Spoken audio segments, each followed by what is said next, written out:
Right, when you graph logs, there's no difference between the transformation rules of these than any of the other transformation rules that we've already done. Okay, so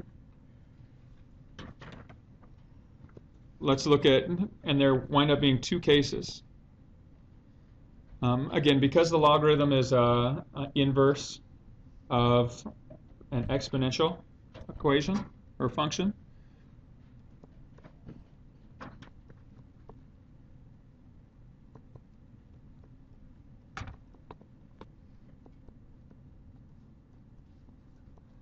we have two different cases, one for exponential growth and one for exponential decay. So because the logarithms are inverses of those, let's take a look at the exponential growth first. So this is your exponential growth kind of parent function right here. Okay, so this is y equals a times b to the x if the absolute value of b is greater than 1, right? That's our growth. If our growth factor, the b value, is more than 1, then we know we have this growth, this exponential growth model. Okay, so an inverse, the way that inverses are identified is inverses are reflected across a line y equals x. So again, if you're thinking of this imaginary line y equals x, the graph of an inverse is just the reflection across this line.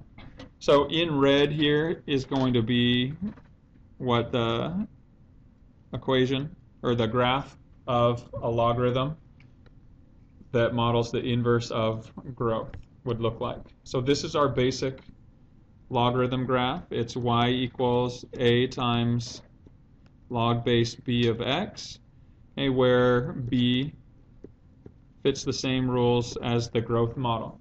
The absolute value of b has to be greater than 1. If that's the case, then you're looking at this graph right here.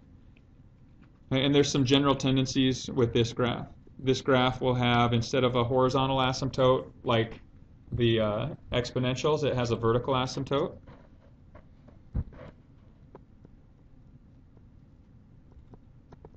And that vertical asymptote is just basically x equals 0, but it's really going to be x equals whatever the horizontal shift is of your transformation. Okay, so if there's any horizontal shift taking place, that vertical asymptote gets moved to the left or to the right based on that. And we also see some specific relationships for domain and range. The domain here, the x values begin at 0 and move on. So the domain is going to be 0 to infinity. The range goes from negative infinity all the way to positive infinity. Again, I'll use the way that you would type this in for those. If you look at the left and the right behavior, you need to be able to identify that as well. So to the right, this parent function right here is rising to the right. To the left, it's falling but approaching the asymptote. And so it is approaching the asymptote in the negative direction to the left. And I believe I have you guys specifically find, is it approaching the asymptote as it falls or as it rises? So again, be aware of that relationship. Okay. And then all other shifting rules apply. So let's take a look at the following. If I asked you to graph y equals log base 3 of x plus 2 minus 1.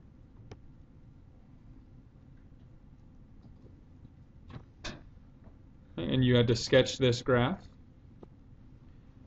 Okay, the basic model that we use is this, again, because the base of 3 is a greater than 1, we're going to use this exponential or this logarithmic model right here, the vertical asymptote at y or x equals 0.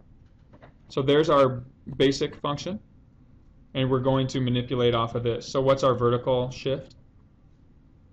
It gets moved down 1. So we move this point down 1, and it gets moved how horizontally? What value of x would give you a 0 in here? -2, so it gets moved to the left 2.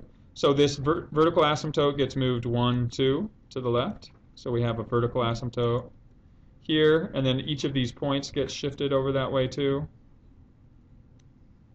Oops. So we went left 2, down 1, so this point gets moved to right here. So we look at this as our graph. Okay, the right behavior goes up and to the right, or it rises. The left behavior, it falls but approaches the asymptote. The domain is all real numbers that are greater than -2, so -2 to infinity. The range, all real numbers, so -infinity to +infinity. And so again, all of those same transformation rules that we've gone through in all the different functions apply here.